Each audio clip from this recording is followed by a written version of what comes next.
ఈ సంవత్సరము సార్వత్రిక సంఘానికి ఇచ్చినటువంటి వాగ్దానము చూస్తూ ఉంటున్నాం. ఇక్కడ మీకు వెనకాల దానికంటే ముందుగా స్థానిక సంఘానికి ప్రభు ఇచ్చినటువంటి వాగ్దానం కూడా ఒక మాట చదువుదాం.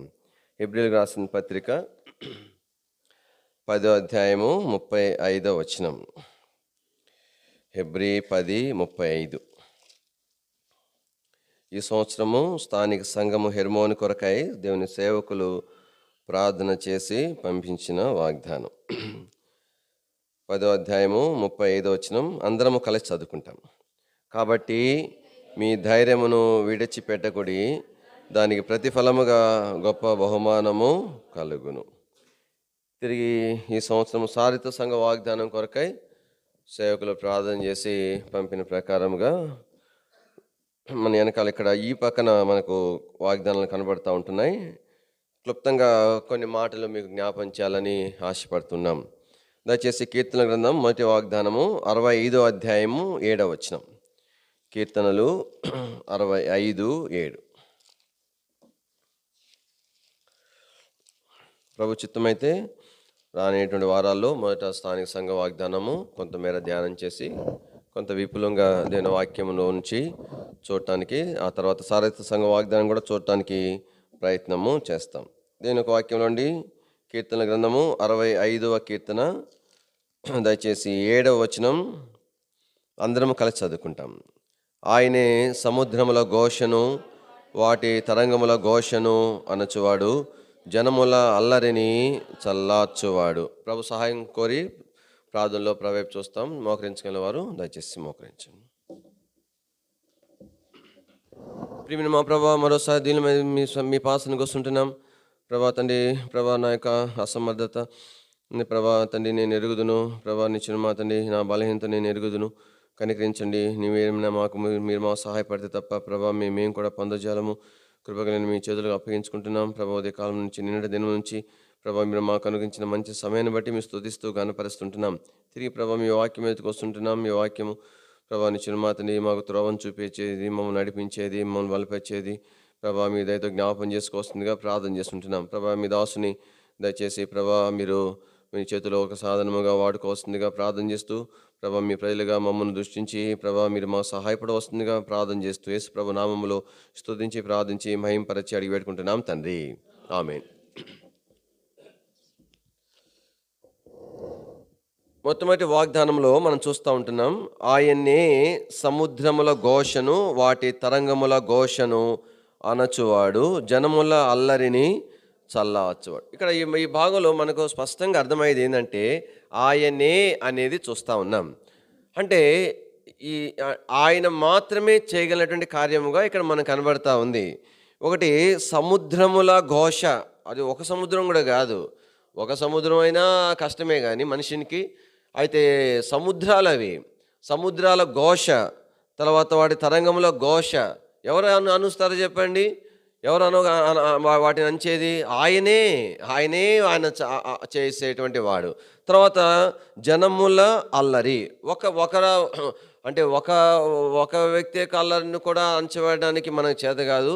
అవసరమైతే మనం మరి అల్లరి చేయడానికి చేత వస్తుంది, కానీ అనచటం అనేది కష్టమైన విషయమే.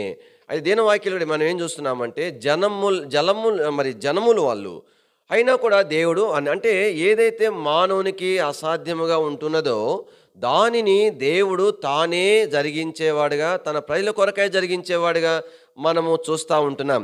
మెట్టుకు ఈ యొక్క వాగ్దానాన్ని దేవుడు ఎందుకోసమని ఆయన మరి దాని ప్రజల కొరకే నెరవేర్చాలని కోరుతున్నాడు. దానికంటే ముందుగా ఎవరి కొరకై ఈ వాగ్దానం ఇచ్చినాడు అనేది జ్ఞాపం చేయబడతా ప్రభు చేస్తూ వచ్చినాడు. ఆ తర్వాత ఎందుకొరకు ఆ వాగ్దానం చేస్తున్నాడో కూడా ఈ అధ్యాయంలో మనకు జ్ఞాపకం చేయబడింది. ఎవరి కొరకై ఈ యొక్క వాగ్దానం చేయబడింది? దయచేసి రండి. 65వ కీర్తనలోనే 4వ వచనం, క్షమించండి 3వ వచనం. నా మీద మోపబడిన దోషములు భరింపజాలనివి, మా అతిక్రమల నిమిత్తము నీవే ప్రాయచిత్తము చేయదు. కాబట్టి ఆయన్నే ప్రాయచిత్తం చేసినాడు. కాబట్టి మన పాపములకు ప్రాయచిత్తం చేసిన వాడు ఆయన ద్వారా మన పాపములు క్షమించబడ్డాయి. ఆయన ద్వారా మనము రక్షణ అనేటువంటిది పొందుతా వచ్చినాం. కాబట్టి ఇక్కడ మనం చూస్తున్నాము, మొట్టమొదటిగా అతిక్రమముల నుండి, పాపం నుండి ప్రాయచిత్తము నొందినటువంటి వారు.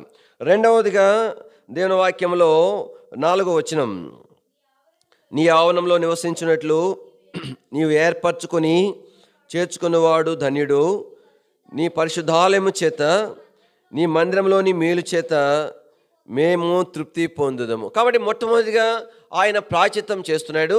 ఆ తర్వాత దేవుని యొక్క మందిరంలో ఆయన చేరుస్తుంటున్నాడు. దేవుని యొక్క మందిరంలో దేవుని ప్రజలను ఆయనే మరి తృప్తిపరిచేటువంటి వాడిగా మనం చూస్తున్నాం. రెండవదిగా మందిరంలోనికి వారు తీసుకుని రాబడుతున్నారు. మూడవదిగా మనం చూస్తున్నాం 5వ వచనం, మా రక్షణకర్తమైన దేవా,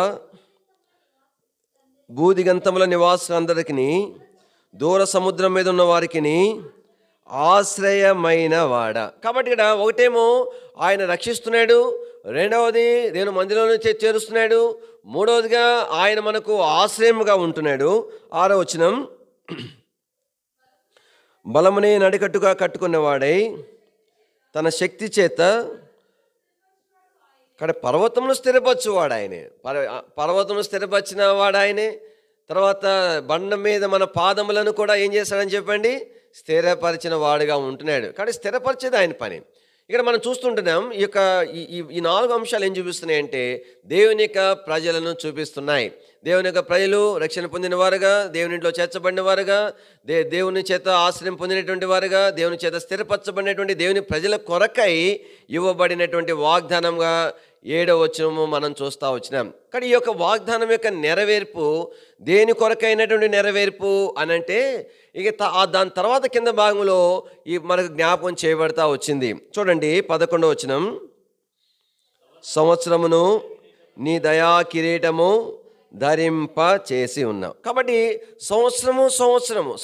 సంవత్సరము ప్రభు దయతో కిరీటంగా అనుగ్రహిస్తున్నాడు. ఎందుకోసం అనుగ్రహిస్తున్నాడు అంటే కిరీటం పెట్టి బాగా మరి దర్జాగా ఉండటం కోసం కాదు. ఎందుకు దేవుడు దయతో సంవత్సరం వెంబడి సంవత్సరం మనకు అనుగ్రహిస్తున్నాడంటే, ఎందుకు ఆయన తానే తన ప్రజలపక్షంగా మరి ఎవరు చేయలేనిది తన ప్రజలపక్షంగా చేసి తన వాగ్దానాన్ని నెరవేరుస్తున్నాడంటే, దీని వాక్యంలో మనం చూస్తూ ఉంటున్నాం. ఇక్కడ మరి 9వ వచనం నుంచి 9-10 వచనాల్లో మనకు కొన్ని సంగతులు జ్ఞాపకం చేయబడ్డాయి. దయచేసి చూస్తాము. చూడండి, నీవు భూమిని దర్శించి దాన్ని తడుపుచున్నావు, దానికి మహాదైశ్వర్యము కలుగజేయుచున్నావు, దేవుని నది నీళ్లతో నిండి ఉన్నది, నీవు భూమిని అట్లు సిద్ధము చేసిన తర్వాత వారికి ధాన్యము దయచేయుచున్నావు. కాబట్టి ఇక్కడ మనం చూస్తున్నాం సిద్ధపరచబడిన భూమి. కానీ దేవుని యొక్క ప్రజలు వారి పక్షంగా దేవుడు ఎవరు చేయలేని కార్యం ఎందుకు చేస్తున్నాడంటే, ఈ అనుభవంలోనికి మనం రావటానికి. నేను ఎలాంటి వారికి ఉండాలని ప్రభు యొక్క ఉద్దేశం చెప్పండి, సిద్ధపరచబడిన భూమిలాగా ఉండాలా. వ్యవసాయం చేసేటప్పుడు వ్యవసాయపు భూమి అనేటువంటిది ఇంతకుముందు పంట పండిన తర్వాత కొంతకాలము కొన్ని మాసాలు గడిచిన తర్వాత ఆ పొలములో రాళ్ళు ఏర్పడతాయి. ఆ పొలములో మరి ముండ్ల చెట్లు, రకరకాలైనటువంటి మరి పిచ్చి మొక్కలు అవన్నీ కూడా ఏర్పడతాయి. కాబట్టి ఇక వ్యవసాయం చేసేటప్పుడు చేయవలసిన పని ఏంటంటే, ఈ అంశాల గురించి ఎన్నో సంగతులు మనం దేని వాక్యంలోనే మనం ఎరుగుదాం, కానీ ఇప్పుడు అవన్నీ మనం చూడడం క్లుప్తంగా జ్ఞాపం చేసుకుంటాం. దేని ఒక వాక్యంలో మనం చూసినప్పుడు ఆ రాళ్ళన్నీ ఏరివేయబడి, ఆ యొక్క ముళ్ళ చెట్లన్నీ కొట్టివేయబడి, ఆ యొక్క భూమి అనేటువంటిది వ్యవసాయం కొరకు మొదట ఏం చేయబడుతుందంటే సిద్ధపరచబడుతుంది. కానీ ఎందుకోసమై దేవుడు మనల్ని రక్షించి ఆయన ఇంట్లో చేర్చి ఆయన మనకు ఆశ్రయంగా ఉండి మనల్ని స్థిరపరిచింది ఎందుకోసమంటే, అలాంటి దేవుని ప్రజల కొరకు వాగ్దానం నుంచి నెరవేర్చేది ఎందుకంటే, మనము ఏం చేయబడాలి చెప్పండి, ప్రభు కొరకై సిద్ధపరచబడినటువంటి భూమిలాగా మనం ఉండాలా.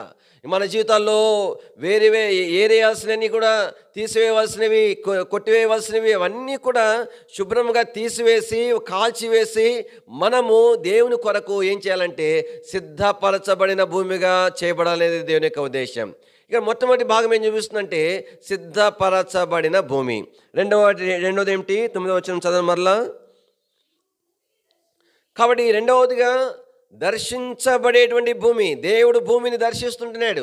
కాబట్టి మొట్టమొదటిగా మనం సిద్ధపరచబడాలా, రెండవదిగా దేవుని చేత దర్శించబడాలా, దేవుని చేత, దేవుని యొక్క మాట చేత తాకబడాలా, మన హృదయాలు తాకబడాలా. మనం చెప్పగలగాల, ప్రభు నన్ను దర్శించినాడు, ప్రభు నన్ను సంధించినాడు, ఫలాని మాట ద్వారా దేవుడు నాలో కార్యం జరిగించినాడు, ఫలాని మాట ద్వారా నేను హెచ్చరింపబడ్డాను, ఫలాని మాట ద్వారా నేను బలపరచబడ్డాను చెప్పగలగాల.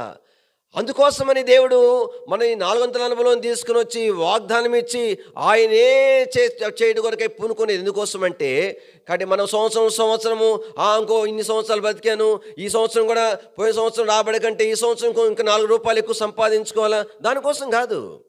మనం ఎలాగ ఉండాలని దేని యొక్క ఉద్దేశం అంటే, ఒకటి సిద్ధపరచబడిన భూమిలాగా ఉండాలా, రెండవదిగా దర్శించబడిన భూమిలాగా ఉండాలి, మూడవది చదవండి, అదే 9వ వచనం, దాన్ని తడుపుచున్నావు.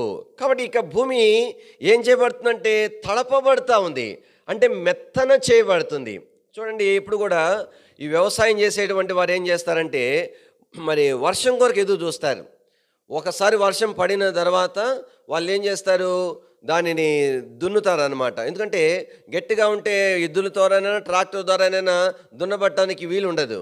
దున్నిన తర్వాత, నాకంటే శ్యామల బ్రదర్ బాగా తెలుసు, నాకు తెలిసిన వరకు పల్లెటూరులో సేవ చేస్తాం, మా చుట్టూ పొలాలు ఉండే కాబట్టి గమనించి చెప్తున్నాను అనమాట.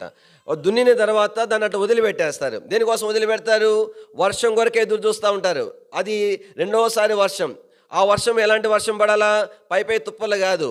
అప్పుడప్పుడు అంటుంటారనమాట వాళ్ళు, ఏమంటారంటే వర్షం పడింది కదా సరే భూమి పదును కాలేదని అంటారు. అంటే మంచి వర్షం పడాలా, మంచి వర్షం పడిన తర్వాత అప్పుడు ఏం చేస్తారంటే, ముఖ్యంగా ఈ యొక్క వరి వేసేటువంటి పొలాలు ఏం చేస్తారంటే, ముందేమో పైన దున్నిపోతారు, మంచి వర్షం పడిన తర్వాత ఇప్పుడు ఆ భూమి లోతుగా వాళ్ళు దున్నుతారు. కానీ లోతుగా దున్నిన తర్వాత తడి నేలగా ఉంటుంది కాబట్టి ఆ యొక్క మట్టి అంతా కూడా మరొక రకమైన పరికరంతో మెత్తగా చేస్తారు. దేని వాక్యం మనకేం చూపించబడతా ఉందంటే, తడపబడినటువంటి భూమిగా ఉండాలా. కాబట్టి వర్షము ఎక్కడి నుండి వస్తుందో చెప్పండి, పైనుండి పడేటువంటిదిగా ఉంది. కానీ ప్రభువు దేవుని యొక్క వాక్యం అనేటువంటిది ఎంతో మనకు ప్రాముఖ్యం. కానీ మనము మన హృదయాలు ఏం చేయబడాలా, దేవుని వాక్యం చేత తడపబడి మెత్తన చేయబడాలా. అప్పుడే కాబట్టి దేవుడు ఆయా పరికరాలు ఉపయోగించి దేవుని యొక్క వాక్యము మన హృదయాలు లోతుగా మరి తవ్వబడడానికి, లోతుగా నాటబడటానికి ప్రభు మనల్ని సిద్ధపరిచేటువంటి వాడుగా ప్రభు ఉంటాడు. కాబట్టి మనం ప్రతి దినం కూడా దేని కొరకు చూడాలంటే, పై నుండి అనుగ్రహించబడేటువంటి ఆహారం కొరకు చూడాలి. చూడండి, కాపరి ఉంటాడు, కాపరి దగ్గర 2 వస్తువులు ఉన్నట్లుగా మనకి 23వ కీర్తనలో మనం చూస్తాం. అదేం రాయబడి ఉంటుంది, ఒకటి దుడ్డుకర్ర, మరొకటి దండం. దుడ్డుకర్ర దేనికోసమని, గొర్రెల మీదకు ఏదైనా ఎలుగుబంట్లు కానీ ఇంకేదైనా జంతువులు కానీ హాని చేయడానికి వచ్చినప్పుడు వాటిని సంహరించడానికి, వాటిని దండించడానికి దుడ్డుకర్ర ఉపయోగిస్తాడు. ఇంకో దండం ఉంటుంది. దండం అంటే ఏంటది, పొడవాటి కర్ర అనమాట. మీరు గొర్రెలు కాసుకునే వాళ్ళు, మేకలు కాసుకునే వాళ్ళు ఉంటారు, వాళ్ళు చూసారో లేదు కానీ ఆ పొడవాటి కర్రకు చివర్లో ఒక కొడవలు పెట్టి ఉంటుంది. ఎందుకోసం అది, కాబట్టి ఆ యొక్క మరి గొర్రెలకు మేకలకు అందనటువంటి కొమ్మలు అవుతున్నాయో పైన ఉన్నటువంటి కొమ్మలను మరి ఆ కొడవలతో వాళ్ళు ఏం చేస్తారంటే కోసి వాటి కొరకే ఆహారంగా, అంటే కింద ఉండేటువంటిది కాదు, కింద దుమ్ము ధూళితో ఉండేటువంటిది కాదు, పైన ఉన్నటువంటి ఆహారం కనుక శ్రేష్టమైన ఆహారం, పరిశుద్ధమైన ఆహారం. పిల్లరా, దేవుని యొక్క ప్రజలంగా ప్రతి ఉదయ కాలమున నీ యొక్క నా యొక్క పని అదే ఉండాలా. మోకాళ్ళ మీదకు వచ్చి ప్రభు నీ కొరకై నా కొరకై అనుగ్రహించే మన్నాను ఏరుకొనటం మీద మనం దృష్టి పెట్టవలసిన వారుగా ఉంటున్నాం. ప్రభువా, నా కొరకు సిద్ధపరిచింది నాకు దయచేయి, నా హృదయం తడపబడాలా, నా హృదయం మెత్తన చేయబడాలా. ప్రభువా, నాకు దయచేయి. ప్రతిరోజు కూడా మనం ఆహారాన్ని సిద్ధపరచుకోవాలా. నేను వాక్యంలో మొట్టమొదటి భూమి ఏం భూమి, సిద్ధపరచబడిన భూమి. రెండవ భూమి ఏం భూమి, మరి దర్శించబడిన భూమి. మూడవది ఏమిటి, తడపబడినటువంటి భూమి. నాలుగవదిగా 10వ వచనం, దాని దుక్కులను విస్తారమైన నీళ్ళతో తడిపి దాని గనిమలను చదును చేయబడినటువంటి భూమి. ఇంకా ఎగుడు దిగుడు లేకుండా, ఎత్తు పొలాలు లేకుండా చదును చేయబడినటువంటి భూమిగా మనం చూస్తూ ఉంటున్నాం. కానీ దేని ప్రజలంగా మన జీవితాలలో కూడా, కాబట్టి మనం కూడా ఏం చేయబడాలి చెప్పండి, మన మార్గాలు సరళం చేయబడాలా. ఎగుళ్ళు దిగుళ్ళు అన్నీ కూడా చక్కగా చేయబడాలా.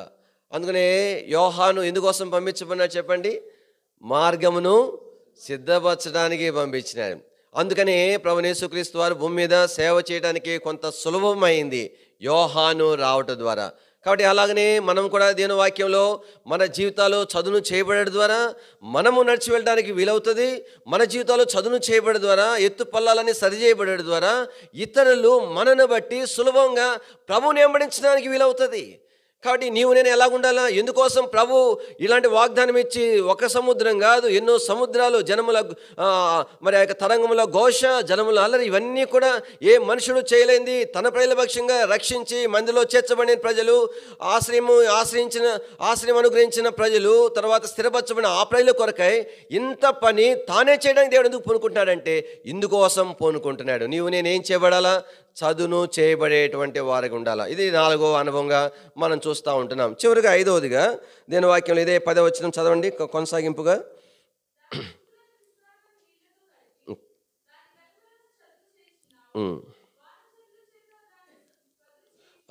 పదును చేయబడిన భూమి. ఏం భూమి అని చెప్పండి? పదునంటే పదును చేయబడటం అంటే అది లోతైన విధానంలో, మెత్తని విధానంలో సిద్ధపరచబడటం. కనుక ఆ ప్రక్రియలో ఆ అనుభవంలోనికి రావాలనే దేవుడు ఈ సంవత్సరం ఇచ్చిన వాగ్దానం. మొదటి వాగ్దానం మనకి ఏం చూపిస్తుందంటే సిద్ధపాటును చూపిస్తూ ఉంది. రక్షణ పొందిన విశ్వాసి, దేవుని మందిలో చేర్చబడిన విశ్వాసి, దేవుని చేత ఆశ్రయం పొందిన విశ్వాసి, దేవుని చేత స్థిరపరచబడిన విశ్వాసి ఎందుకోసం వారి కొరకు ఎందుకు ఈ వాగ్దానం ఇచ్చినాడు? నిన్ను నన్ను అలా సిద్ధపరచుడు కొరకే ఇచ్చినాడు. ఈ విధానంలో మనం సిద్ధపరచబడాలా. ఇది మన యొక్క ఈ సంవత్సర కాలమంతట్లో నా యొక్క ప్రార్థన ఇదై ఉండాలా. ప్రభువా, నన్ను రక్షించడం మాత్రమే కాదు, నా కొరకు శ్రేష్టమైన వాగ్దానం ఇచ్చినావు. ఈ వాగ్దానం యొక్క ఉద్దేశము నా జీవితంలో నెరవేర్చబడినట్టుగా చేయి. నువ్వు కోరిన విధానంలో సిద్ధపరచబడినట్టుగా చేయి. ఎట్లా సిద్ధపరచబడాలి? నేను ఎట్లా సిద్ధపరచబడాలి? 1 సిద్ధపరచబడిన భూమిలాగా, దర్శించబడిన భూమిలాగా, తడపబడిన భూమిలాగా, చదును చేయబడిన భూమిలాగా, పదును చేయబడిన భూమిలాగా నేను సిద్ధపరచబడాలి. ఎప్పుడైతే అలా సిద్ధపరచబడిన అనుభవంలోనికి వస్తామో అప్పుడు ఆయన కార్యం అనేది మనలో జరగటం అనేది ప్రారంభం అవుతుంది. కానీ దేవుని యొక్క కార్యం అనేది ఊరకనే ఏదో 4 మాటలు వల్లించి ప్రార్థన చేసి చక్కని మాటలు ఉపయోగించి చేయటం వల్ల కాదు. ఈ ప్రక్రియ జరగవలసినది. దీనిలో కొనసాగింపుగానే మన జీవితాల్లో దేవుని యొక్క కార్యం అనేది జరిగించబడుతుంది. చూడండి దేవుని వాక్యంలో చివరి 10వ వచనంలో చివరి వరుస, అది మొలకెత్తుతుంది. ఎప్పుడు మొలకెత్తుతుంది? ఎప్పుడు ఆ గింజ లోపలికి నాటబడుతుంది? ఇప్పుడు చదును చేయబడి మరి ఏమంటారంటే మరి పదును చేయబడి, దర్శించబడి, తడపబడి, సిద్ధపరచబడిన అనుభవములో అప్పుడు మొలకెత్తేటువంటిది. ఆ మొలకెత్తిన అనుభవంలో దాని కొనసాగింపుగా ఏముంటుందంటే చెప్పండి? ఆశీర్వాదం. అది మొలకెత్తగా నీవు దాన్ని ఆశీర్వదించినావు. కానీ ప్రియులారా, ఈ సంవత్సరానికి దేవునికి ఆశ ఏంటంటే ఈ రీతిగా దేవుని ప్రజలు ఆశీర్వదించబడాలి. కానీ మొదటి వాగ్దానం మనకు దానిని జ్ఞాపకం చేస్తూ ఉంది. తిరిగి 2వ వాగ్దానాన్ని కూడా క్లుప్తంగా జ్ఞాపకం చేసుకుంటాం. ఈ వర్తమానం అయిపోయిన తర్వాత పాట ఉంటుంది. పాట తర్వాత సాక్ష్యాలు ఉంటాయి. నేను ఇంతకుముందు చెప్పాను సాక్ష్యాలు. 2 విషయాలు మేము చెప్తా వచ్చినాం. మొట్టమొదటిగా ఈ సంవత్సరం నీకు దేవుడికి ఇచ్చిన వాగ్దానం ఎట్లా నెరవేర్చబడింది అనేది ఒకటి. 2వది ఈ సంవత్సర కాలంలో హెర్మోను పరిచయ ద్వారా నువ్వు ఆత్మీయంగా నువ్వేం మేలు పొందావు అనేది. తర్వాత సాక్ష్యాలు ఉంటాయి. ఆ తర్వాత మనకు ఆఫరింగ్స్, వ్యక్తిగత వాగ్దానాలు అనేవి ఉంటాయి. సరే, 2వ వాగ్దానానికి మనం వస్తాం. కీర్తన గ్రంథము 107వ కీర్తన. కీర్తనలు 107, 29వ వచనం అందరము కలిసి చదువుకుంటాం. కీర్తనలు 107వ కీర్తన 29వ వచనం అందరం కలిసి.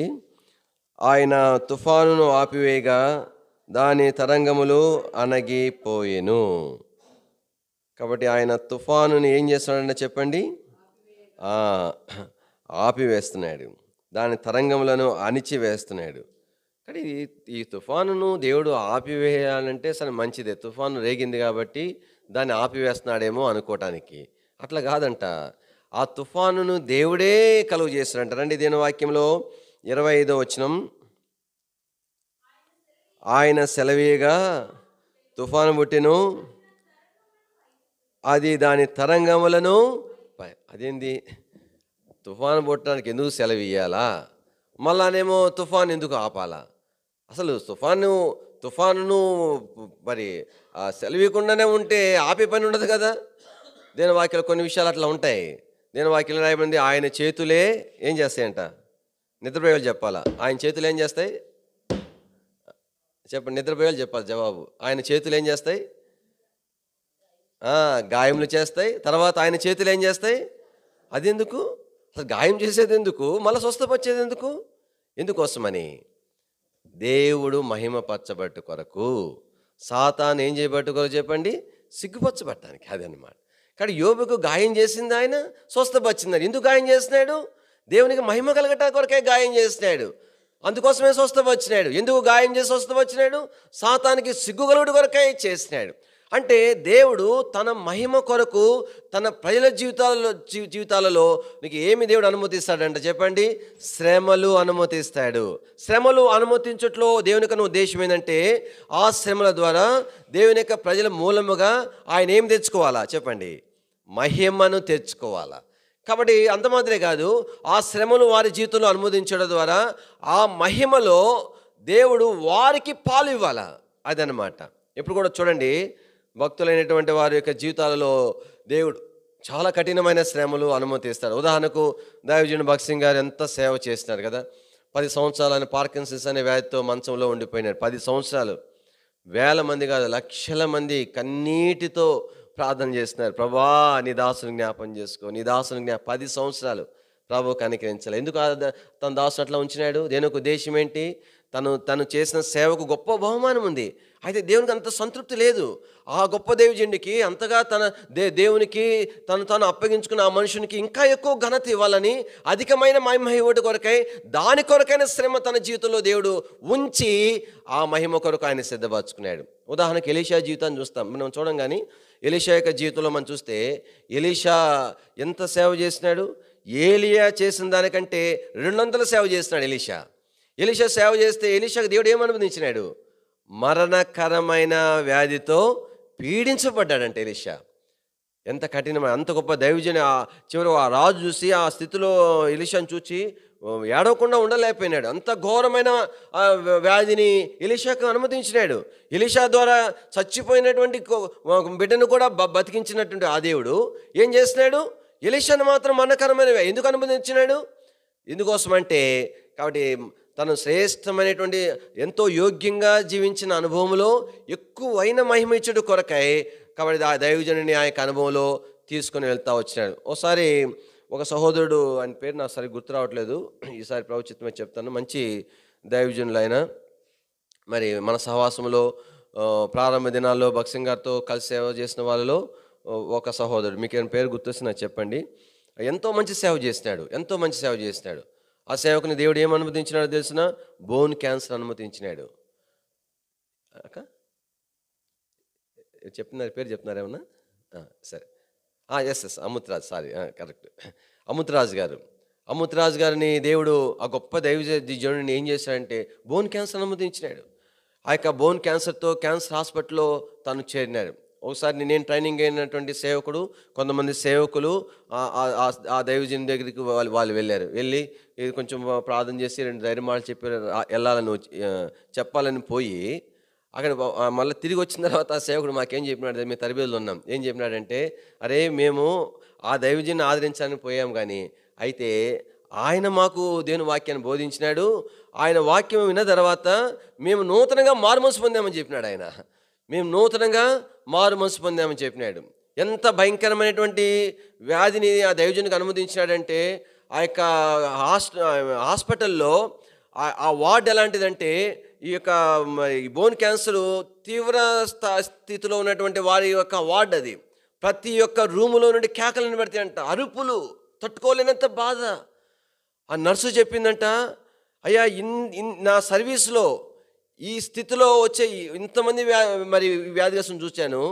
ఇన్ని రూములు ఉన్నాయి, ప్రతి రూములో ఉండి అరుపులు వస్తాయి, కానీ ఈ దైవజనుడి రూములో ఉండి ఒక్కరోజు కూడా అరుపు రాలేదని చెప్పిందంట. ఎందుకనంటే ఆ దైవజనుడు ఆ బాధ తట్టుకోలేక ప్రార్థన చేసుకున్నాడంట, ప్రభా నేను కనుక అరిస్తే నీ నామము దూషణ పాలవుతుంది, నీ నామాన్ని మహిమ రాదు, నా జీవితంలో నా దేహములు దీన్ని అనుమతించినావని చెప్పి ఎంతో కఠినంగా ఆ బాధ దిగమింగుకునేవాడంట. ఎందుకు నేను చెప్తున్నానంటే, దైవజనులైనటువంటి వారికి దేవుడు ఎందుకు శ్రమలు అంటే, శ్రమల యొక్క ఒక ప్రాముఖ్యమైన ఇది అందరికీ అనువదించుకోవద్దండి. మీరు అనువదించుకోండి కానీ నా సంబంధం లేదు, అయితే నాకైతే చెందేది కాదు. కేవలం దేవుని కొరకు యోగ్యంగా, నమ్మకంగా, పరిశుద్ధంగా, యథార్థంగా, మంచి సాక్ష్యం కలిగి ప్రభు కొరకు ప్రయాసపడేటువంటి కొద్ది మంది కొరకే అనుమతించబడేటువంటి శ్రమలు అవి. దేని వాక్యం ఎందుకు తుఫాను ఆయన రేపుతున్నాడు, మళ్ళీ ఎందుకు అనుస్తున్నాడు అంటే, దాని ద్వారా దేవుడు తన ప్రజలను మహిమపరచడానికి. అందుకని దేని వాక్యం మనకు తెలుసు కదా, పౌలు ఎలాంటి వ్యాధితో బాధపడినాడు, కంటి జబ్బు, తట్టుకోలేనంత బాధ, ఓర్చుకోలేకపోయినాడు. అయితే మనం తెలుసు ప్రభు ఆ వ్యాధిని తను తీసివేయలేదు. ఎందుకోసమని ఎక్కువగా దేవుడు ఇష్టపడినటువంటి ప్రజల వారు, కాబట్టి వారి కొరకే శ్రేష్టమైన. అందుకని ఇక్కడ ఈ భాగంలో మనం చూస్తాం, ఇక్కడ ఏం చూస్తున్నామంటే దేవుడే తుఫాను రేపినాడంట. తర్వాత ఎంత భయంకరంగా అయిపోయిందంటే, మరి ఆ శ్రమ చేత వారి ప్రాణం కరిగిపోయిందన్నాడు 26వ వచనంలో. 28వ వచనంలో వచ్చేసరికి శ్రమకు తాళలేక వారు యెహోవాకు మొరపెట్టారంట, ఆయన వారి ఆపదలను విడిపించి అణిచివేసినాడు. తర్వాత చూడండి 30వ వచనం, అవి నిమ్మలమైనవని వారు సంతోషించిరి, వారు కోరిన రేవుకు ఆయన వారిని నడిపించెను. కాబట్టి దేవుని వాక్యంలో వాళ్ళు ప్రార్థన చేస్తున్నారు, వారు కోరిన రేవుకు, శ్రేష్టమైనటువంటి స్థితికి. కోరిన రేవు అంటే వాళ్ళ కోరిక మేరకని కాదు, వాళ్ళు కోరినటువంటి శ్రేష్టమైన అనుభవము, శ్రేష్టమైన స్థితి, ఉన్నతమైన స్థితి, ఎక్కలేనంత ఎత్తైనటువంటి అనుభవంలోనికి ప్రభు వారిని తీసుకొని పోయినాడు. ప్రభు స్తోత్రాలు. ఈ దినాలలో ఇలాంటి శ్రమలు నేను కోరుకునవలసిన వారికి ఉన్నాం. ఈ భాగంలో మనం చూస్తూ వచ్చినప్పుడు ప్రాముఖ్యంగా ఈ యొక్క 2వ వాగ్దానంలో, ఈ అధ్యాయంలో చూస్తే దీనికంటే ముందు 3 రకాలైనటువంటి సందర్భాల్లో శ్రమలు వచ్చినట్టుగా మనం చూస్తాం. ఆ 3 రకాలైనటువంటి శ్రమలు ఎలాంటివి, ఆ 3 రకాల శ్రమలు యొక్క విషయం మనం చూస్తే చూడండి, ఒక మాట మనం చూస్తాం.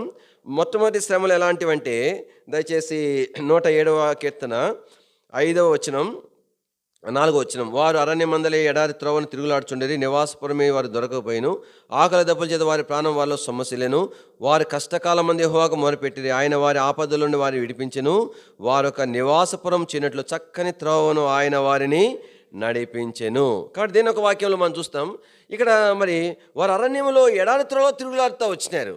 అంటే వారు కనాన్ దేశానికి వెళ్ళేటప్పుడు ఎడారిలో తిరుగులాడుతూ వచ్చినారు. ఎటు పోవాలో తెలియదు, ఎంత దూరం పోవాలో తెలియదు. దాదాపుగా 40 సంవత్సరాలు వారు అరణ్యంలో తిరుగులాడుతూ వచ్చినారు. వారి ప్రాణం ఏమైపోయిందంట, సొమ్మసిల్లిపోయిందంట. అంటే సహజమే కదా, అంత ప్రయాణం వారు చేయటం అనేటువంటిది అది సొమ్మసిల్లేటువంటి ప్రయాణమే. దీని వాక్యం అంటే ఇది మనకేం చూపిస్తుందంటే, సర్వసాధారణంగా వచ్చే శ్రమల గురించి మరి ఈ బాగా మనకి జ్ఞాపం చేస్తూ ఉంది. దేవుని ప్రజలని కాదు, ఎవరిని కాదు, ప్రాముఖ్యంగా దేవుని ప్రజల వారి జీవితాల్లో సర్వసాధారణంగా వచ్చేటువంటి శ్రమలు. దీని వాక్యం రాయబడుతుంది, సాధారణముగా మనుషులకు కలుగు శోధన తప్ప సహింపగలిగిన దానికంటే ఎక్కువగా ఆయన మిమ్మను శోధింపబడనివ్వడు. కాబట్టి అందరి తలనొప్పులు వస్తాయి, జ్వరాలు వస్తాయి, ఉళ్ళు నొప్పులు వస్తాయి, అన్నీ వస్తాయి, మనకు వస్తాయి, అంతే సర్వసాధారణంగా అనుమతించబడేటువంటివి. అయితే దేని యొక్క వాక్యంలో ఇది మొట్టమొదటి శ్రమగా మనం చూస్తాం. 2వ శ్రమ వచ్చేసరికి, ఈ శ్రమ ఎందుకోసం వచ్చింది, దయచేసి 10వ వచనం, దేవుని ఆజ్ఞలకు లోబడక మహోన్నతుని తీర్మానమును తృణీకరించినందున. కాబట్టి దేవుని యొక్క ఆజ్ఞలకు లోబడిన కారణాన్ని బట్టి, ఇలాగ ఉండాలి అని ప్రభు చెప్తే నేను వినను అన్న కారణాన్ని బట్టి, ఇలాగ చేయకూడదంటే నేను ఇలానే చేస్తాను అన్న దాన్ని బట్టి, తర్వాత ఇంకేమన్నాడంటే, మరి ఆజ్ఞకు లోబడక మహోన్నతుని తీర్మానమును తృణీకరించడం అంటే అర్థం ఏంటి, ఆ తీర్మానమును అంగీకరించబోవటం, అదే తృణీకరించటం. దేని ఒక వాక్యంలో ఏం రాయబడింది, మరి మీరు సమ్మతించి నా మాట విని నీడల భూమి యొక్క మంచి పదార్థములను అనుభవిస్తారు. అంటే మొట్టమొదటిగా ఏం జ్ఞాపం చేయబడుతుంది, మనం దేవుని యొక్క మాటను ఏం చేయాలా, సమ్మతించాలా, సరే ప్రభు అని చెప్పాలా. అది ఒక మన దృష్టికి, బాహ్య దృష్టికి కఠినంగా అనిపించినా, బాధకరమైనది అనిపించినా, దేవుడు ఏమైతే నీకు నాకు సెలవిస్తాడో దేని వాక్యంలో మనం దానిని సమ్మతించవలసిన వారుకుంటున్నాం. తద్వారా ఆశీర్వాదం ఉంది. అయితే దేని వాక్యంలో దాని కొనసాగింపు ఏమన్నాడంటే, సమ్మతింపక అని అన్నాడు. ఈ సమ్మతింపక పోవట అనేది ఎక్కడ తీసుకొని పోతుంది, తిరుగుబాటులో తీసుకువెళ్తుంది. సమ్మతింపక తిరగబడిన ఎడల అని రాయబడి ఉంటుంది. యెషయా గ్రంథము 1వ అధ్యాయం. ఈ భాగం ఎట్లనే పెట్టుకోనండి, మళ్ళీ వస్తాము. యెషయా గ్రంథం 1వ అధ్యాయం, యెషయా గ్రంథం 1వ అధ్యాయము 19వ వచనం. మీరు సమ్మతించి నా మాట వినిన ఎడల. కాబట్టి దేవుని యొక్క మాట వినాలి అని అంటే దానికి ముందు ఏం ప్రక్రియ జరగాలి చెప్పండి? సమ్మతించాలా. సరే ప్రభా అని చెప్పాలా. ప్రభా నాతో మాట్లాడినావు, సరే ప్రభా నేను వింటాను. ప్రభా దీన్ని విడిచిపెట్టమని చెప్పావు, అయితే నాకు ఇష్టం లేదు అని నువ్వు చెప్పావు కాబట్టి నేను విడిచిపెడతాను. దీన్ని చేయమని చెప్పావు, కొంచెం కష్టమే, ఆయన నువ్వు చెప్పావు కాబట్టి నేను చేస్తాను. సమ్మతించటం అనేటువంటిది ఆయన మాట వినటానికి కారణమవుతుంది. దాది ఆశీర్వాదానికి మూలం అవుతుంది. తర్వాత 20వ వచనం చదవండి. ఇక్కడ తిరుగుబాటు దానికి ముందు ఏం రాయబడుతుంది? సమ్మతించకపోవటం. చెయ్యంటే నేను చేయను, చేయొద్దంటే నేను చేసేది అంటే సరే అనలేకపోవటం. సమ్మతించకపోవడం అనేది ఎక్కడ తీసుకెళ్తుంది? నష్టంలోనికి తీసుకుని వెళ్తుంది. ఇక్కడ మనకి కీర్తనలు చూస్తూ వచ్చినప్పుడు వారు ఆయన ఆజ్ఞలకు లోబడలేదు. అందుమాదిరే కాదు, మహోన్నతిని తీర్మానం ఏం చేస్తున్నారు? వాళ్ళు తృణీకరించినారు. ఇంకా 11వ వచనంలో 107వ కీర్తనలో బాధ చేతను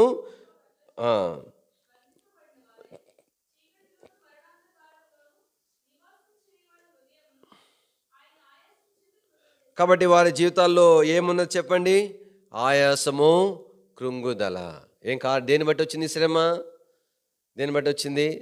కానీ చివరిలో చూస్తున్నటువంటి తుఫాను ఆయన రేపి ఆయన అనిచేటువంటి శ్రమ కాదు ఇది. అంటే దీనికంటే ముందు రాయబడినటువంటి సర్వసాధారణంగా అనుభవించిన బట్టి వచ్చిన శ్రమ కాదు ఇది.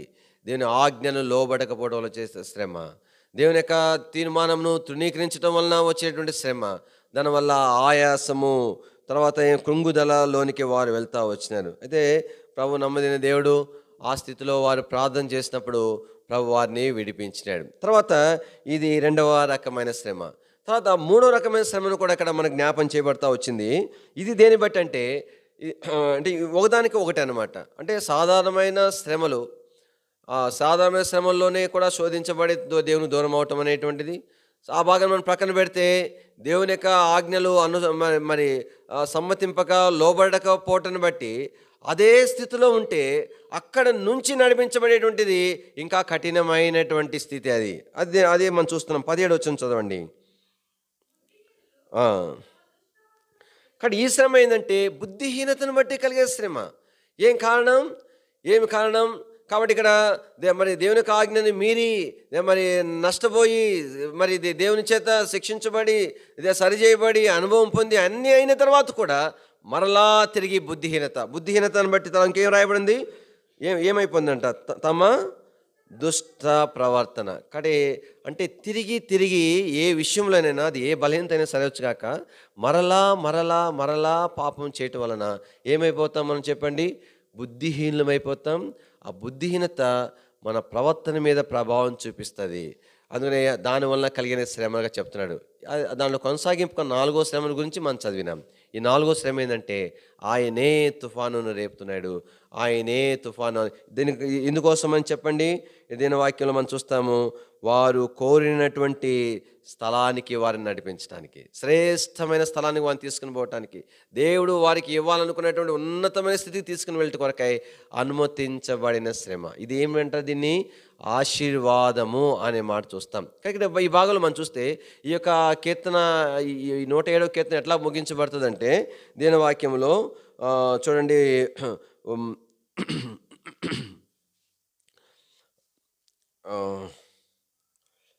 ఒకవైపేమో ఆశీర్వాదం, మరొక వైపేమో ఆశీర్వాదం లేకపోవటం. 33వ వచనం, దేశ నివాసుల చెడుతనం బట్టి నదులను అడవిగాను నీటి బుగ్గలను ఎండిన. అంటే అవి నదులు ఏమైపోతున్నాయి? అడవిలాగా అయిపోతున్నాయి. తర్వాత నీటి బుగ్గలు ఏమైపోతున్నాయి అంట? ఎండిపోతున్నాయి అంట. ఏం కారణం అంటే దేశ నివాసుల యొక్క చెడుతనాన్ని బట్టి కలిగేటువంటి ఫలితం. ఇంకా కింద భాగానికి వచ్చేసరికి దేని వాక్యలో మనం చూస్తాము, 37వ వచనం, వాటి వలన సస్యఫలం సమృద్ధి పొందినట్లు ఆయన ఆకలిగిన వారిని 38వ వచనం, మరియు ఆయన వారిని ఆశీర్వదింపగా వారు అధికముగా సంతానాభివృద్ధి పొందిందిరి. ఆయన వారి పశువులను తగ్గనీయలేదు.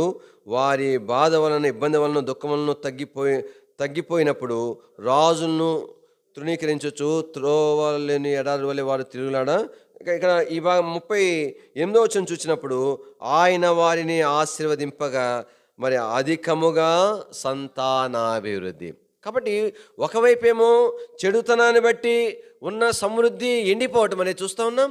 ఇక్కడికి వచ్చేసరికి, ఈ భాగానికి వచ్చేసరికి ఎప్పుడైతే ఆశీర్వాదాన్ని బట్టి ఏం కలుగుతుందంటే అధికముగా కలుగుతూ ఉంది. అందుకని నేను వాక్యంలో ఈ కీర్తన ఎలా ముగించబడుతుందంటే 43వ వచనం, బుద్ధిమంతుడైన వాడు ఈ విషయములను అది అందుకోసం వాగ్దానం ఇచ్చినాడు దేవుడు. ఆలోచన చేసుకో, నువ్వు ఎలాంటి అనుభవంలో నువ్వు వెళ్తున్నావు? సర్వసాధారణమైన శ్రమల, లేదా దేవుని యొక్క ఆజ్ఞ మీరటం వలన నువ్వు ఆత్మీయంగా నష్టపోతున్నావా?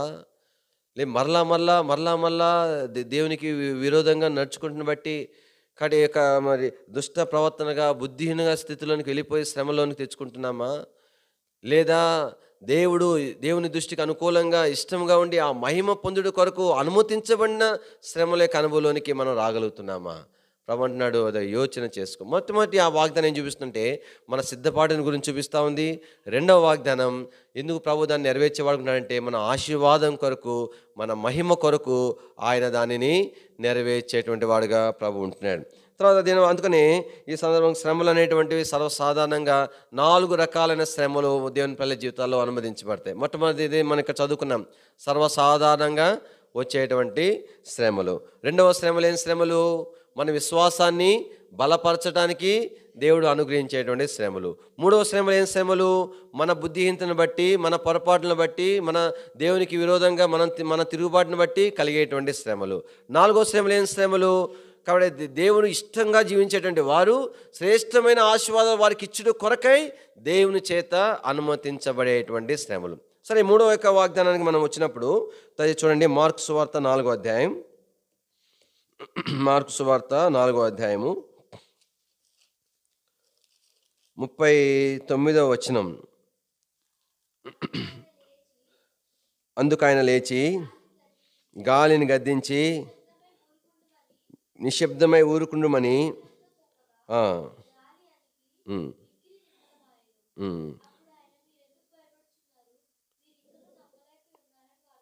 కాబట్టి ఇక్కడ 39వ వచనం, గాలిని గద్దించి నిశ్శబ్దమై ఊరుకొండమని సముద్రముతో చెప్పినాడు.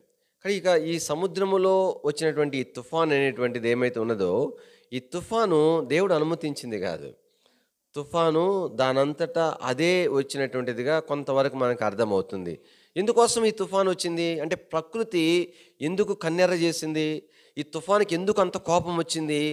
ఎందుకు అంత కోపం వచ్చిందంటే చూడండి, 35వ వచనం చదవండి. ఆ దినమే సాయంకాలం అయినప్పుడు ఆయన, కాబట్టి సాయంకాలం అయింది, అద్దరికి వెళ్దామని చెప్పినాడు. చెప్పిన తర్వాత వీళ్ళు ఏం చేయాలా? శిష్యులైన వాళ్ళు ఏం చేయాలా? సరే ప్రభు అని చెప్పాలా? ప్రభు ఏం చెప్తారో అనేటువంటిది వారు వేచి ఉండాలా? ఎప్పుడైతే ఒక మాట చెప్పేసినారో ఇంకా ఆయనతో పని లేదనుకున్నారు వాళ్ళు. ఓ మాట చెప్పేసినారు కదా, నువ్వే చెప్పావు కదా, అదిని పోదామన్నావు కదా, ఇంక మిగతాది మేము చూసుకుంటాం, ఇంకా మిగతా వేటి కొరకై నీ వైపు మేము చూడాల్సిన అవసరం లే, నీ ఆలోచన కొరకు, నీ సూచనల కొరకు కనిపెట్టుకోవాల్సిన అవసరం లే, నువ్వు చెప్పేసినావు, అయిపోయింది, ఇంక అంతవరకే అన్నట్టుగా అయిపోయింది ఆ శిష్యుల పని. ఏం చేస్తారంట? వారు జనులను పంపివేసి, వాస్తవానికి వేరే సందర్భంలో మనం చూస్తాం, జనులను ప్రభు పంపించిన సందర్భాలు కూడా 1-2 చోట్ల రాయబడ్డాయి. ఇప్పుడు వీళ్ళు శిష్యులుగా ఏమైపోయిందంటే, అద్దరికి వెళ్దామన్నావు కదా, ఇంక అమ్ముగుండు, చెప్పేసినావు కదా, ఇంక నీతో పనిలే, ఇంకా మిగతా మేము చూసుకుంటాం అని చేస్తున్నారంట. ఏం చేస్తున్నారంట? వెళ్ళిపోండి అని వాళ్ళు పంపించేస్తున్నారంట. పంపించేసిన తర్వాత ఏం చేశారు? ఆయనను ఉన్న పాటున, ఓ అబ్బా చిన్నపిల్లోడా, ఉన్న పాటను తీసుకుపోవడానికి తొందర అనమాట. పాప అయిపోయింది, ఇంకేమిది? ఆయన జవాబు కోసం కనిపెట్టుకోవట్లే, ఆయన ఆలోచన కోసం కనిపెట్టుకోవట్లే. అరే ప్రభు చెప్పినాడు, దాని తర్వాత ఏం చెప్తాడు? ప్రభా ఇది ఇలా చేయొచ్చునా అనేటువంటిది అట్లా లేదు. దేవుని యొక్క ఆలోచన కొరకు కనిపెట్టుకుంది లేదు. దాని కొరకు దేనిని ఆదాయం చేస్తున్నారు? ఆయన నోటి మాటనే ఆదాయం చేస్తు. నువ్వు చెప్పినావు కదా, మళ్ళా తప్పినట్టు చెప్తావు మాకు. నువ్వు చెప్పేసినావు, అయిపోయింది, ఇంకంతే, నువ్వు ఇట్లా చేయమన్నా కానీ మేము చూసుకుంటాము, కానీ నీతో సంబంధంలే, నువ్వు అట్లా ఉండు అని అన్నారు. అని చెప్పి మొత్తాన్ని పంపించేసి ఈయన తొందర పెట్టేసి ఈయన చిన్నపిల్ల దోళ్ళు ఎక్కించేసుకొని ఇంకా నోరు తెరవనిలా ఏ ప్రభుని పోతా ఉంటే ఇదంతా ఎవరు చూస్తూ ఉన్నారు చెప్పండి? ఎవరు చూస్తున్నారు? సముద్రం ప్రభు కాదు, సముద్రం చూస్తూ ఉంది, సృష్టి చూస్తూ ఉంది. సృష్టి కూడా స్పందిస్తుంది ఇప్పుడు కూడా. సృష్టిలో కూడా ఏముంటుంది చెప్పండి, మన మన జీవితాలను బట్టి ఎవరన్నా బాధపడతారో సంతోషపెడతారో మనకు తెలియదు, కానీ మన జీవితాలను బట్టి సృష్టి బాధపడటం కానీ సంతోషపడటం కానీ చేస్తుంది. మనం దేవునికి యోగ్యంగా జీవించట్లేదు అనుకోండి, మన ఇంట్లోని చెట్లన్నీ ఏడుస్తూ ఉంటాయి, మనకు అర్థం కాదు అది. అయ్యో మా పరలోకము లేదు, రక్షణ లేదు, మమ్మల్ని ఆయన మేము జస్ట్ సృష్టించబడ్డాం, నశించిపోవడానికి సృష్టించబడ్డాం. అయితే ఈ వ్యక్తిని దేవుడు ఎంత వెలిచ్చి కొనుక్కున్నాడు, ఎంత అన్న ఇంతకుముందు చెప్పినట్టుగా ఆయన మహిమ కొరకు ఏర్పాటు చేసుకున్నాడే. అయితే ఈ మనిషి ఎంత బుద్ధిహీనంగా అయిపోతున్నాడే, ఈ సహోదరి ఇంత ఇంత నష్టపోతుందని చెప్పి సృష్టి బాధపడుతూ ఉంటుంది. నువ్వు యోగ్యంగా నడుచుకున్నావు అనుకోండి, ఎవరైనా సంతోషపడి వేరే సంగతి, సృష్టి సంతోషపడిపోతూ ఉంటుంది. ఒక సందర్భం నేను మీకు జ్ఞాపం చేస్తాను. యెషయా గ్రంథము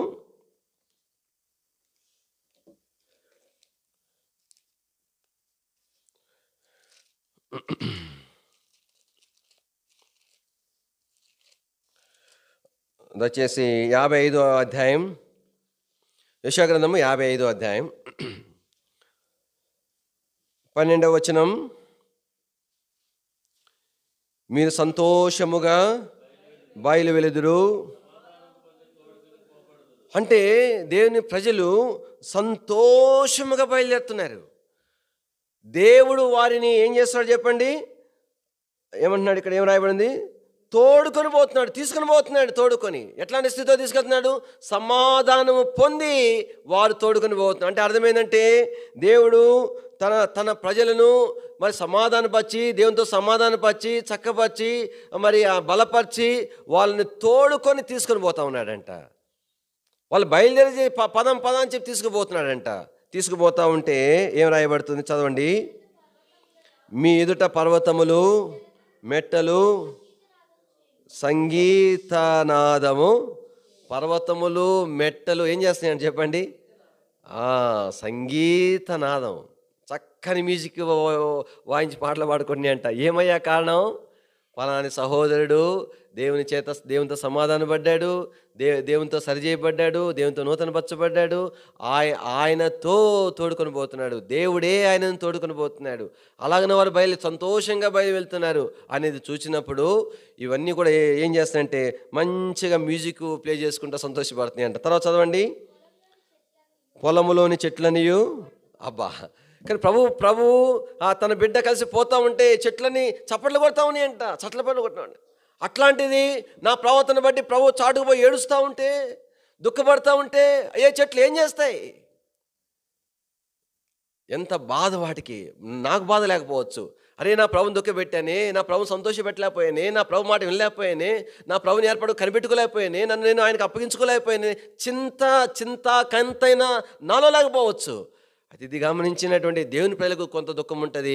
తర్వాత సృష్టి ఎంత బాధ ఉంటుంది, ఎందుకంటే దుఃఖపడుతున్న ప్రభుని తమ సృష్టిగతను అవి చూడగలుగుతున్నాయి. అయ్యో ప్రభు ఏడుస్తున్నాడే, మేము ఆయన ఓదార్చలేం, వీడే కారణమే, బాధపడతాం. అందుకని దేవుని వాక్యంలో ఈ యొక్క మన మార్కు సువార్తలో 4వ అధ్యాయంలో మనం చూస్తూ వచ్చినప్పుడు, మార్కు సువార్త 4వ అధ్యాయం ఈ భాగంలో మనం గమనించినప్పుడు ఏమైందంటే చూడండి, ఇప్పుడు మనం ఇదే భాగానికి వస్తాం.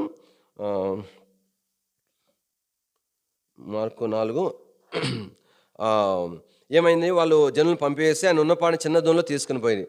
ఆయన వెంబడి మరికొన్ని దోణులు వచ్చిను. అప్పుడు పెద్ద తుఫాను కానీ పెద్ద తుఫానే రేగిన తర్వాత మరి ప్రభు ఏం చేస్తున్నాడు, ఆయన మాట వినేవాళ్ళు లేరు, ఆయన పట్టించుకునే వాళ్ళు లేరు, నోరు తెరనిచ్చే వాళ్ళు లేరు. నాతో ఆయన కూడా శుభ్రంగా పండుకొని నిద్రపడినట్టు, అంటే ఇశ్రాయేలు కాపాడువాడు కునుకడు. మరి ఎందుకంటే అర్థం ఏంటి, ఇంకా నాతో పని లేదు కదా, నేను మేలుకొనే ఏం ప్రయోజనం, నా కోసం కనిపెట్టుకునే వాళ్ళు ఎవరు, నా ఆలోచన కనిపెట్టుకునేవారు, నీ ఇష్టానుసారం చేసుకుంటున్నావు కదా, చేసుకొని పో, ఎట్లా పోతావు పో. నేనేమైనా చెప్దామనుకుంటున్నాను, సూచిద్దామనుకుంటున్నాను, ఉపదేశిద్దామనుకుంటున్నాను, నేర్పిద్దామనుకుంటున్నాను. నో ప్రభా, నువ్వు గమ్ముకుండు, ఎందుకు మాకు తెలియదా, ఏమి చెప్పావు కదా, చాలా ఇంక మాకు అంత అర్థమైపోయింది, మేము అర్థం చేసేసుకుంటాం. అదే అందుకనే ఇశ్రాయేలు ప్రజల యొక్క ప్రయాణం యొక్క నమూనా ఏంటి, మేఘం వైపు చూస్తూ ఉండటమే. అంతే, ఆగిందా ఆగాలంతే. ఒక రోజు ఉందా, 2 రోజులు ఉందా, సంవత్సరం ఉందా కదలేదేంది అంటానికి లేదు. నువ్వు పోతే ఎడబోతావు, అరణ్యంలో ఏ పక్క పోయేది కూడా అర్థం కాదు. కాబట్టి అది కదిలితే కదలాల్సిందే, అది ఆగితే ఆగాల్సిందే, ఎన్ని రోజులు ఉంటే అన్ని రోజులు ఉండాల్సిందే, వెంటనే కదిలితే వెంటనే వెళ్ళాల్సిందే.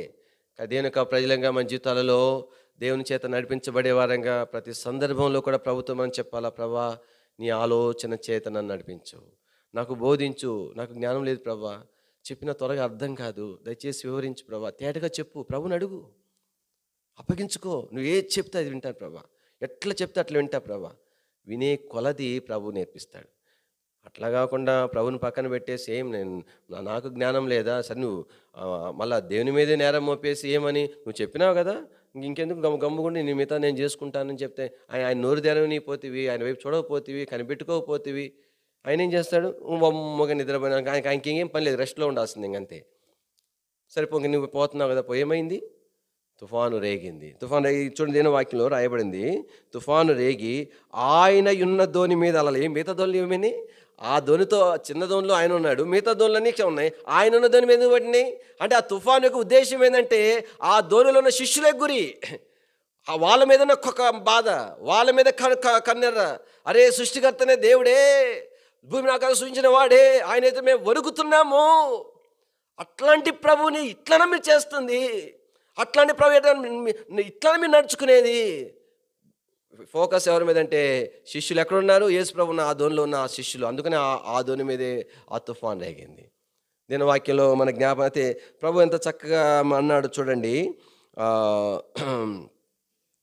వాళ్ళు కేకలేసిన తర్వాత 19 వచ్చినాం. ఇంక తర్వాత విషయాలు మనం చూద్దాం. అందుకు ఆయన లేచి గాలిని గద్దించి నిశ్శబ్దమై, అయ్యో గమ్ముగుండు అంటే ఎట్లా ఒక మనిషి చెప్పినట్టు, పోనీలే గమ్ముగుండు సముదాయిస్తున్నాడు అనమాట ప్రభు. నిమ్మలంగా ఉండు, అయితే అయిందిలే, తెలుసుకుంటారులే నా బిడ్డలు, తెలుసుకుంటారు. నీకెంత బాధ అంటే నాకెంతో బాధ ఉంది, తెలుసుకుంటారులే, పర్లేదు. నీకెంత దుఃఖం ఉంది, అంతకంటే దుఃఖం నా హృదయంలో ఉంది, తెలుసుకుంటారులే నా బిడ్డలు. ఈరోజు కాకపోయినా రేపు నా బిడ్డలు నా హృదయం అర్థమవుతుంది. కమ్ముగుండు, సైలెన్స్. బిడ్డలారా జ్ఞాపం చేసుకోవాలా. మూడవది వాగ్దానం మనకేం చూపిస్తుందంటే మనము నేర్పించబడి కొరకైన వాగ్దానం. మొదటి వాగ్దానం సిద్ధపరచబడి కొరకు వాగ్దానం, రెండవ వాగ్దానం ఆశీర్వాదం కొరకైన వాగ్దానం, మూడవ వాగ్దానం నేర్పించబడి కొరకైన వాగ్దానం. ప్రభు ఇలాంటి కార్యమును మనలో ఈ సంవత్సరం కాలం అంతట్లో కూడా జరిగించును గాక.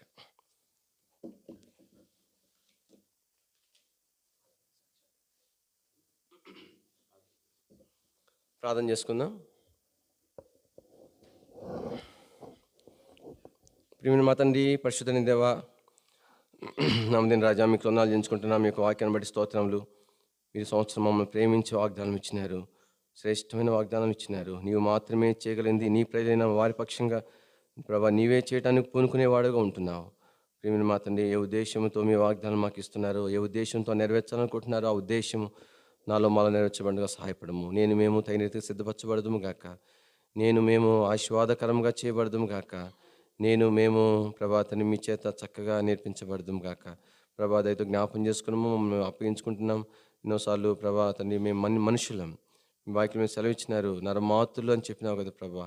నిచ్చిన మా తండ్రి దేవా, మీరు కోపపడితే మేము ఏమైపోతాం ప్రభా తండ్రి, మాడి మసిపోతాం ప్రభా. మమ్మల్ని కనికరించము, సహాయం తెచ్చేము. మేము మనుషులం ప్రభా, తొట్టుపడే వాళ్ళం, అది మా స్వభావం ప్రభా. జ్ఞాపం చేసుకో తిరిగి ప్రభా తండ్రి, మా విషయం ఎంతో దీర్ఘశాంతం కలిగి ఉన్నారు. మేము కూడా మీ హృదయాన్ని కొంత అర్థం చేసుకోవడం సహాయం చేయండి. మా కన్నులు తెరవ చేయండి. మా ప్రభుకు అప్పగించుట నేర్పించము. మీ ఎదుట మా ప్రభా తండ్రి మరియా మీ పాదం ఎద్ద ఉండి మీ చేత బోధించబడిన రీతిగా నీ చేత మేము బోధించబడినట్టుగా మాకు నేర్పించము. మీ చేత నేర్పించబడిన వారిగా ఉండబడినట్టుగా మమ్మల్ని జ్ఞాపం చేసుకున్నాము. మీ మహిమ కొరకే మమ్మల్ని సిద్ధపరచము. ఏ ఉద్దేశంతో రక్షించినారో, ఏ ఉద్దేశంతో దేవుని సంఘంలో చేర్చినారో, ఏ ఉద్దేశంతో మాకు ఆశ్రయంగా ఉంటున్నారో, ఏ ఉద్దేశంతో స్థిరపరిచినారో ప్రభా తండ్రి, ఆ మీ ఉద్దేశము మేము సిద్ధపరచబడినట్లుగా, మేము ప్రభా తడపబడినట్లుగా, మేము దర్శించబడినట్లుగా, మేము చదువు చేయబడినట్లుగా ప్రభా, మేము పదును చేయబడినట్లుగా మమ్మల్ని జ్ఞాపం చేసుకున్నాము. తద్వారా కలిగేటువంటి ఆశీర్వాదములకు మమ్మల్ని మేము ప్రభా తండ్రి పాత్రలుగా చేయబడిన వారుగా చేయబడినట్లుగా సహాయపడము. దయతో కనికరించము, మమ్మల్ని అంగీకరించము, మా ప్రార్థన అంగీకరించము. మీ ప్రజలు మమ్మల్ని దృష్టించవలసింది ప్రార్థన చేస్తూ కృపను కోరుకుంటూ మిగతా సమయం మాకు ఎంతో దీవెనకరంగా ఆశీర్వాదకరంగా చేయమని యేసు ప్రభువు యొక్క శ్రేష్టమైన ఘనమైన ఉన్నతమైన పరిశుద్ధ నామములో స్తుతించి ప్రార్థించి మహిమపరిచి అడిగి వేడుకుంటున్నాం తండ్రి. ఆమేన్.